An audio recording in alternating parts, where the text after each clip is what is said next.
Boy. But he, along with Robert Groden, went on to say that there was no evidence of Israeli involvement.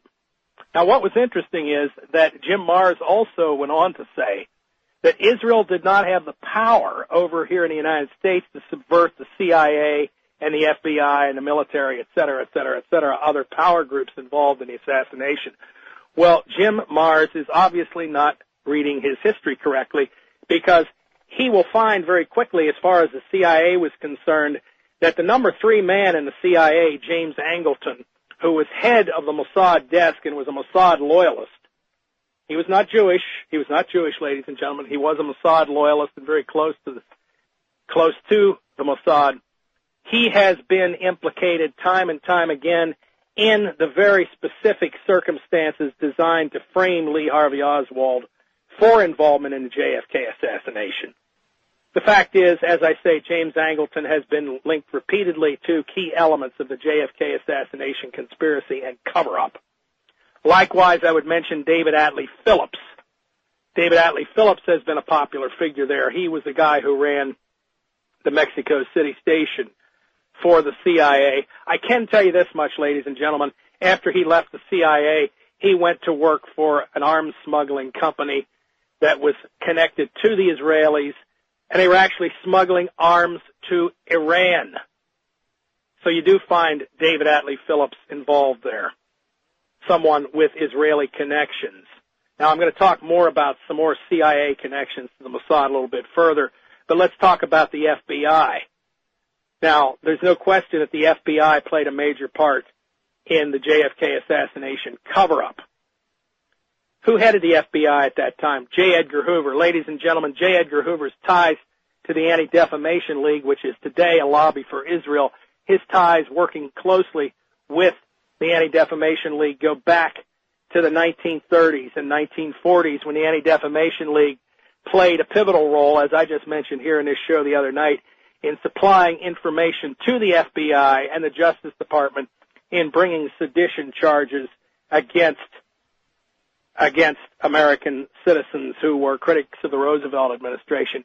In addition, it is known that, for example, JFK assassination researcher Dick Gregory, the famous black comic, social critic, he got his own FBI files and found very specifically that at times when he was being monitored in discussing the JFK assassination, and this material ended up in the JFK assassination, or in the FBI files, that the actual monitoring of Dick Gregory was being done by the Anti-Defamation League of B'nai B'rith and then being passed on to the CIA.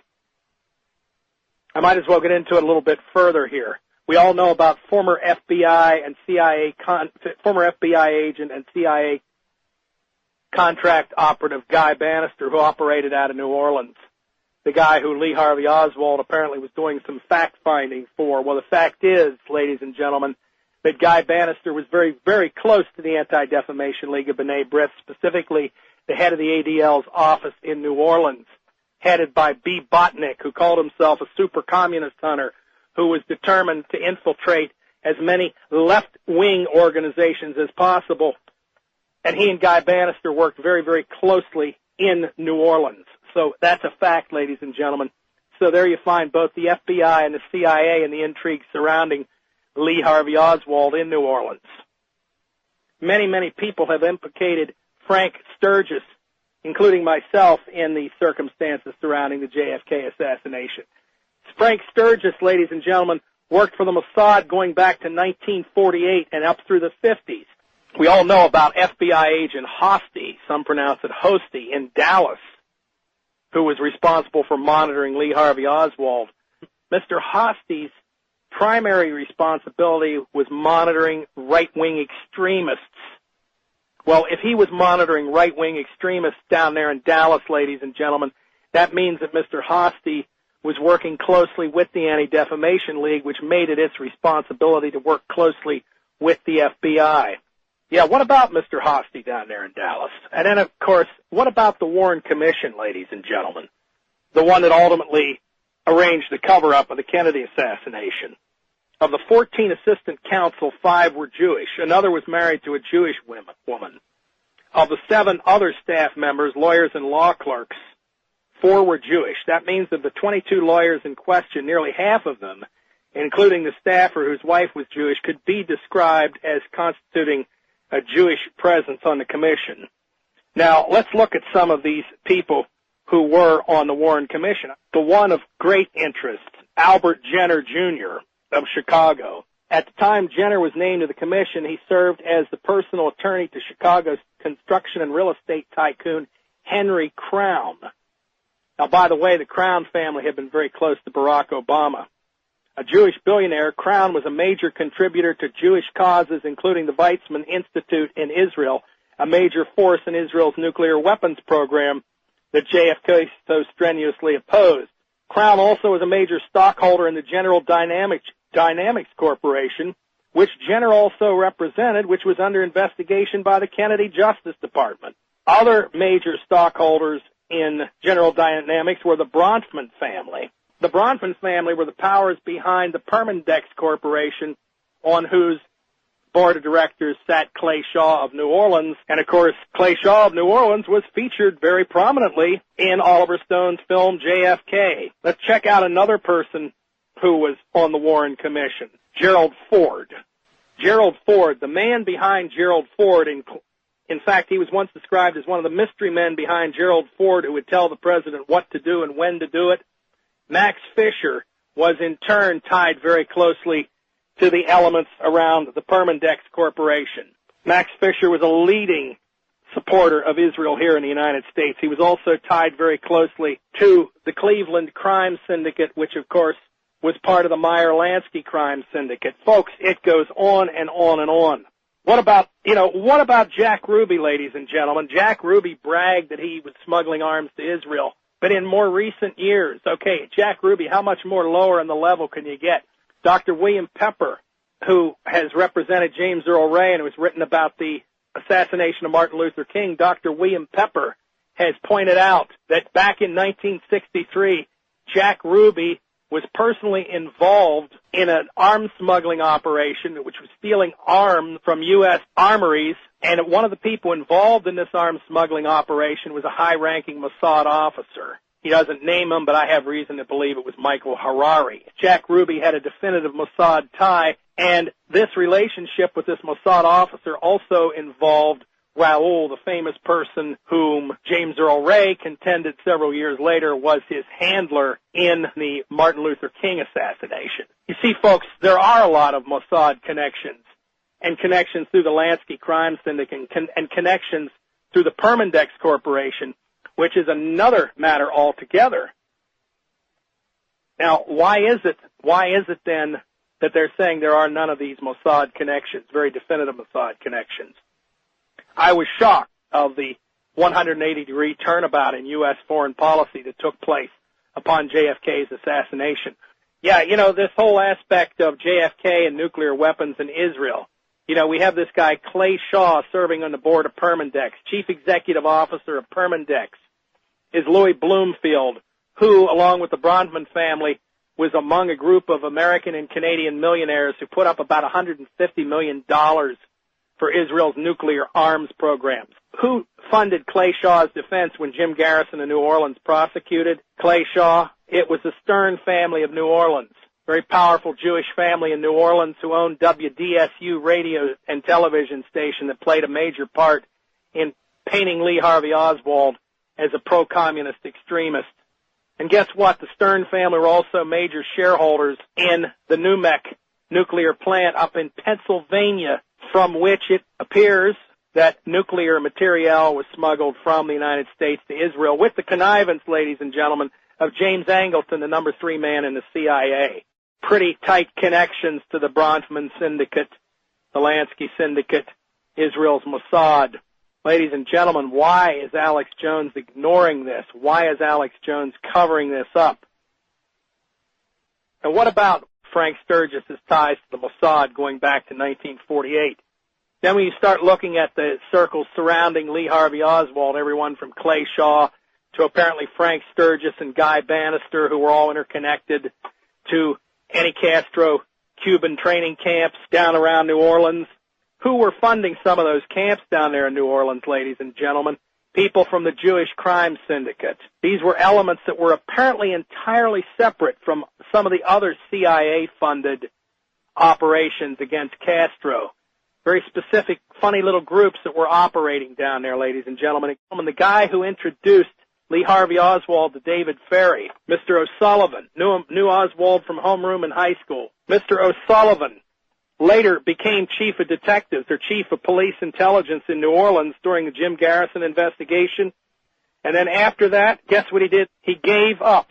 Fred O'Sullivan, he gave up his American citizenship. He converted to Judaism and went to Israel, where he became Ephraim O'Sullivan and went to work for Israel's Mossad. And today his son, Ari O'Sullivan, is a military correspondent for the Jerusalem Post. What about Lyndon Johnson? Look, I don't doubt that Lyndon Johnson probably knew about it, or once he knew about it, what really happened, he knew what to do and why he should do it because of the Jewish power groups in this country. And in final judgment, we document very carefully and thoroughly that Lyndon Johnson was one of the key Israeli handmaidens in the United States Senate. But I'm here to tell you, Lyndon Johnson was not the mastermind of the JFK assassination. And I'm here to tell you also that there is evidence pointing to Israeli involvement at all sorts of levels here, ladies and gentlemen, high and low, and you cannot get away from it. There's no one who's ever taken away from the integrity or criticized the judgment of the late Penn Jones. Penn Jones said, Jack Ruby was a close intimate of the members of the Dallas Police Force and other U.S. law enforcement agencies, as well as the Israeli counterintelligence organization, along with his one-time employee, Nancy Perrin-Rich. Identifying Ruby as being involved with the Israeli intelligence opens up a completely overlooked area concerning the assassination of President Kennedy. Penn Jones of Texas later wrote, Jack Ruby was admittedly used by the FBI in small-time information gathering, but he appears to have been a bigger operative for some other agency or country. And I'll mention also that going back to Jack Ruby's days when he was called to testify before congressional committees looking into organized crime, his attorney was Louis Kuttner. Louis Kuttner had long-standing ties to Israeli intelligence. Jack Ruby's attorney, the guy that represented him before the U.S. government. After all, we are talking about the murder of an American president. We're talking about a coup d'etat that resulted in a 180-degree turnabout in U.S. policy towards Israel and the Arab world, a policy that resulted in Israel being able to build nuclear weapons, which JFK opposed. And it's because of Israel having nuclear weapons, which was a consequence of John F. Kennedy's assassination, that we are in the position where we are today, bogged down in Iraq. After all, we fought the Iraq war to prevent Iraq from building nuclear weapons, so we were told. But, folks, what seems to be forgotten is the primary reason why Iraq was building nuclear weapons, and that, of course, is because they had some concerns about, and that's putting it lightly, about the fact that Israel was already sitting on a gigantic nuclear arsenal in the Middle East. That's what the Iraq war was all about, ladies and gentlemen, and that's what the impending Iran war is all about, ladies and gentlemen. So Israel's nuclear weapons are an important issue, and particularly in the context of the JFK assassination. My point has been from the very beginning that you cannot take a complete look at the JFK assassination and the cover-up that followed without addressing the fact that there is as solid a basis for the theory of Israeli involvement as there is for a theory of CIA involvement or organized crime involvement. Yes, Israel did have the power through its agents and friends of agents of influence and friends here in the United States, such as J. Edgar Hoover, such as James Angleton, the number 3 man, the director of counterintelligence in the CIA, ladies and gentlemen. We talked about Frank Sturgis, who has been often linked to the Kennedy assassination and who did, in fact, admit in writing. Sturgis specifically said in the letter that he was working for James Angleton of the CIA, and, of course, Angleton was not only the number 3 man in the CIA, but the very pro-Israel head of the Mossad desk there. Sturgis was a Haganah mercenary during the first 1988 Israeli-Arab war. He also had a girlfriend in Europe who worked for Israeli intelligence and with whom he worked. He worked as a courier in Europe, and it was well known among anti-Castro and Cuban exiles that Sturgis had worked for the Mossad and done so for a long, long time, folks. Sturgis worked for the Mossad going up into the 1970s. Also, what you also have to keep in mind is that Mexico City, which played a very major role in the circumstances surrounding the CIA office in Mexico City surrounding the JFK assassination, Mexico City was also a hub of Mossad operations. In fact, there were also 12 to 16 Mossad agents that worked out of Miami, and their influence reached throughout Latin America and the Caribbean. Now, what's interesting is that if you'll recall, there's a lot of evidence that Lee Harvey Oswald was mixed up with anti-Castro groups in the New Orleans area. Now, Professor John Newman of the University of Maryland has pointed out that Frank Sturgis founded the International Anti-Communist Brigade and that the backers of Sturgis's group have never been fully established. Now, a unit of Sturgis's brigade was something called Interpen that operated outside New Orleans. It was run by Jerry Patrick Hemming, and Sturgis was connected with Hemming and Interpen. Now, those activities of Jerry Hemming's group, Interpen, were known to have involved Guy Bannister and David Ferry, and of course many of you are familiar with those names.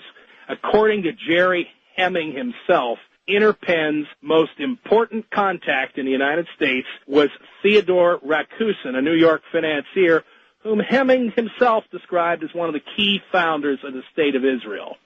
So not only did we find Clay Shaw of New Orleans, memorialized in that famous film JFK, to which Jim Mars contributed and received a big chunk of money from the Israeli arms dealer who was financing the film, which was produced by Oliver Stone, directed by Oliver Stone. We not only find Clay Shaw of New Orleans tied to the Mossad through his association with the infamous Permindex Company, we also find two other CIA-connected players in the anti-Castro operations out of New Orleans, Frank Sturgis and Jerry Hemming, involved in the Mossad sphere of influence, and Lee Harvey Oswald has been tied to all these key players.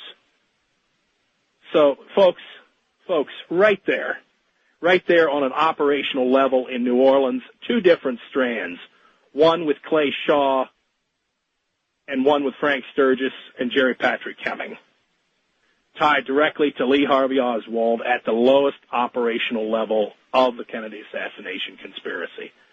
And we do know for a fact, as I say, that Jack Ruby had his own connections to the Mossad. This was documented by Dr. William Pepper. In fact, don't forget, when Jack Ruby was in the Dallas police station, he told people he was working as a translator for Israeli newspapers.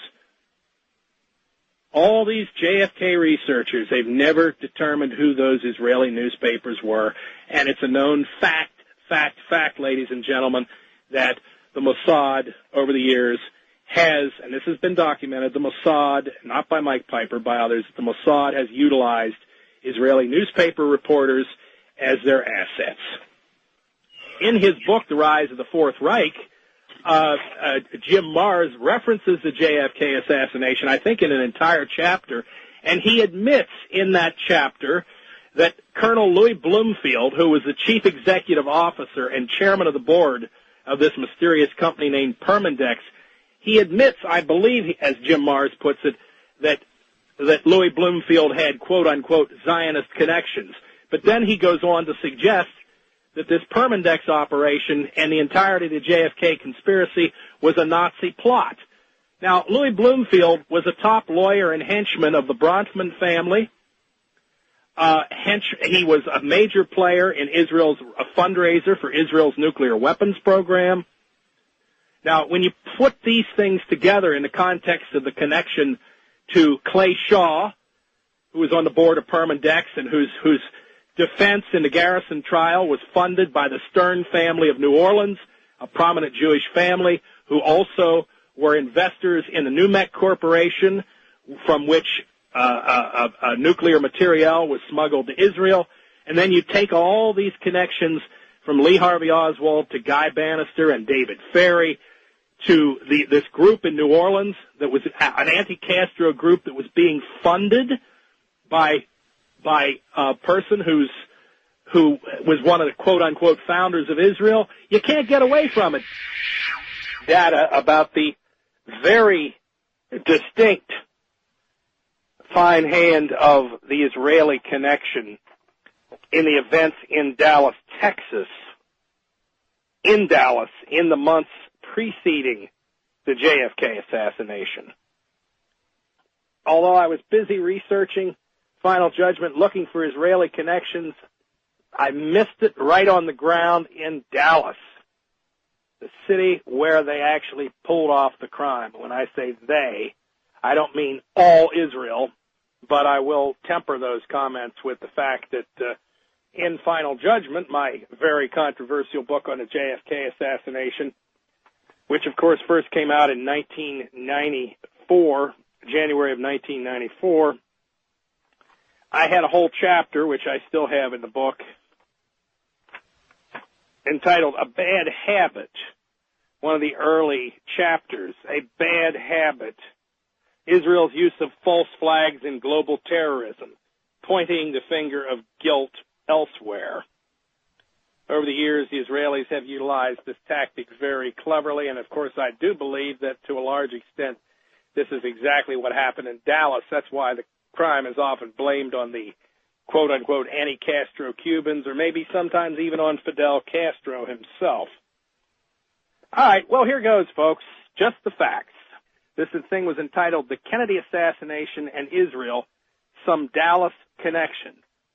But if you understand the real Dallas, not the city of legend and of Hollywood drama, it prepares you for what I had already written about in Final Judgment, and now tied it all together in a way that just absolutely amazed me. The document buried the tired old myth that a clique of anti-Semitic, white Anglo-Saxon Protestant oil plutocrats ruled Dallas. Instead, the truth was quite the opposite. Not only did Dallas have an immensely powerful Jewish community, but more importantly, the city and Texas itself had been a major center of fundraising and arms smuggling on behalf of the Zionist cause going back to the 1940s. Even Jonathan Pollard, the American spy for Israel, said he was inspired to pro-Israel activism by stories he heard while living in Texas of gun running for the Israeli underground by Jews in Texas. In fact, and now, ladies and gentlemen, all these details I'm giving you were not things that I dug out. They were dug out by this professional writer, whom I suspect, frankly, was Jim Mars, who then sent this to me anonymously. In fact, the official published history of a major Zionist arms smuggling operation, known as the Sonneborn Institute, reported that its agents smuggled aircraft parts out of Texas to Israel. Now, this is interesting. They were smuggling aircraft parts out of Texas to Israel just at the time when a recently discharged Army Air Corps aircraft mechanic, Jack Ruby, was resettling in Dallas in 1947. That's when Sonneborn's activities were at a zenith. Now, Ruby later bragged of having run arms to Israel, according to FBI documents that were brought out by Jewish-American researcher A.J. Weberman. And according to Dr. William Pepper, as we now know, Ruby was known to have been part of an Israeli arms smuggling operation in the Southwest, overseen by an Israeli intelligence officer. So the Israeli connection to Texas was a lot more intimate than many today ever realized. Now, in 1963, JFK's primary interest in Dallas was raising money from the Dallas elite, and that meant, folks, the wealthy pro-Israel Jewish Democrats who were major financial angels for the ruling Democratic Party there. Now, of course, since JFK was at that time at loggerheads with Israel over its nuclear program, it's critical to recognize how JFK was lured to Dallas and who was in charge of the arrangements that actually facilitated, in the end, his assassination. Now, it's well known among JFK researchers that the Dallas leg of JFK's Texas trip was sponsored by the Citizens Council. That's an elite business group that ruled Dallas. Now, in most JFK literature, we're led to, a lot of people get it confused, and they think that Citizens Council was the same as the White Citizens Council, and they say there were all these, Texas oil money and this and that, white Anglo-Saxon Protestant anti-Semite racists. No. The elite business group that ruled Dallas, the Citizens Council, fact is, 2 of the 3 key figures who dominated the Citizens Council were Jewish. These were the folks who really ran Dallas, not conservatives as affiliated with the John Birch Society, as the old legend suggests. In 1963, one of those Jewish power brokers was an outspokenly pro-Israel liquor wholesaler, Julius Schweppes, who held the distribution rights in Dallas for the Bronfman family's Seagram's products. Now, as I've written further in Final Judgment, there's evidence that Jack Ruby was actually himself on the payroll of the Bronfman family, and their fingerprints are found all over the JFK assassination conspiracy. So here we have one of the rulers of Dallas, Julius Schweppes, part of this Citizens Council that was in charge of the arrangements for JFK in Dallas, setting the parade route, setting the location of where JFK spoke. Powerful family connected right to the Bronfmans, who in turn were connected to Clay Shaw. In New Orleans, it goes on and on and on. But there's a lot more details here, folks, and we're going to go into them. Stay tuned. All right, ladies and gentlemen, welcome back. Michael Collins Piper here at republicbroadcasting.org, talking about the truth about Dallas, the myth of Dallas. Okay. Before the break, talked about 2 of the 3 key figures in the Citizens Council, the big elite business group that ruled Dallas. 2 of them were Jewish Americans. No, they weren't white Anglo-Saxon Protestant members of the Ku Klux Klan and members of the John Birch Society. Now, this group actually gained control of the Dallas leg of JFK's Texas trip. This is interesting. Since JFK's Dallas trip was officially designated as non-political, in contrast to other stops in Texas, such as those in Houston and Austin, which were designated political, the private entities paying for the Dallas trip gained control of the planning, and that took it out of the hands of the Democratic National Committee, which was controlled by John F. Kennedy. Well, the Citizens Council designated a host committee, and the chairman of that host committee was Sam Bloom, who was the longtime executive director of the Citizens Council and also a very highly regarded Jewish leader in Dallas. Now, I don't have the original notes with me in front of me, but unless I'm mistaken, he used to be the president of the same synagogue that Jack Ruby attended. In any case, what's interesting is there was an immediate confrontation between Mr. Bloom, representing the Dallas elite, and Jerry Bruno, who was JFK's veteran advance man. Bruno wanted the president to speak at the Women's Building, but the rulers of Dallas insisted that JFK speak at the Trade Mart. Now, although Bruno fought long and hard after much pressure, the Dallas elite prevailed, and this caused Bruno, this JFK loyalist, to comment, quote, "This was one of the few fights like this that I had that I lost. On things like this, my judgment was usually taken. This time, it wasn't."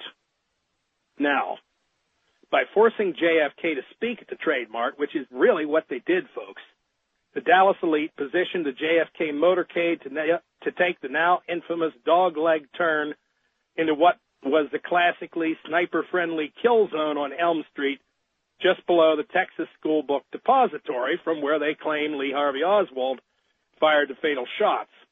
The spot was also in easy range of the grassy knoll and the nearby Dow Tex building, where people believe snipers were also located. Now, you see, had JFK's advance man, Jerry Bruno, prevailed, as he usually did, JFK, on his way to the preferred location, the Women's Building, would have traveled 2 blocks further away from the School Book Depository, out of the kill zone proper, at a greater speed, probably much greater speed. Now, although the Secret Service objected for security reasons to the publication of JFK's motorcade route, Bloom, the point man for the Dallas elite, nonetheless made sure a map of the route was repeatedly published in Dallas papers. Thus, later, when Lee Harvey Oswald, the patsy, was in custody, there was a plausible explanation as to how he knew JFK would pass by his workplace. Now, talking about the Dow Tex building as a possible location there in Dealey Plaza of another assassin, this is very, very relevant in the context of an Israeli connection. The Dow Tex building was co-owned by David Weisblatt, who was a major financial backer of the Anti-Defamation League of B'nai B'rith. The Dow Tex building housed on different floors a number of firms that utilized the telephone number of Morty Friedman, an attorney, garment manufacturer, and activist in Jewish affairs. Now, one Dow Tex firm linked to Friedman was the Dallas Uranium and Oil Company. And that's interesting, of course, because JFK was working to stop Israel's nuclear arms program, which received smuggled uranium from U.S. sources. But listen to this. One of Friedman's Dow Tex business partners in another company was Abraham Zapruder, the Jewish dress manufacturer who filmed the assassination. And as you probably know, there are some people who believe that Zapruder may have had advanced knowledge of the assassination. I don't go so far as to say that, but when you look at all these details together, it's kind of interesting. Now, once Lee Harvey Oswald was in custody, it was the same Sam Bloom who had earlier maneuvered JFK into the kill zone who pressured Elgin Kroll, the Dallas city manager, to in turn pressure Dallas Police Chief Jesse Curry into making Oswald accessible to the press and to move Oswald publicly from the Dallas police station to the city jail. I'm going to repeat that. It was Sam Bloom who set JFK to speak at the Trade Mart and thus go through Dealey Plaza, who also pressured the city manager to in turn pressure the Dallas police chief into making Oswald accessible to the press and to move him publicly from the Dallas police station to the city jail. So the situation was in place for Jack Ruby to move in for the kill. There are several sources, including Dallas FBI agent James Hosty, who stated Bloom and his backers were the forces behind this. And you know what? When the police searched Jack Ruby's home, they found a slip of paper with Bloom's name, address, and telephone number on it.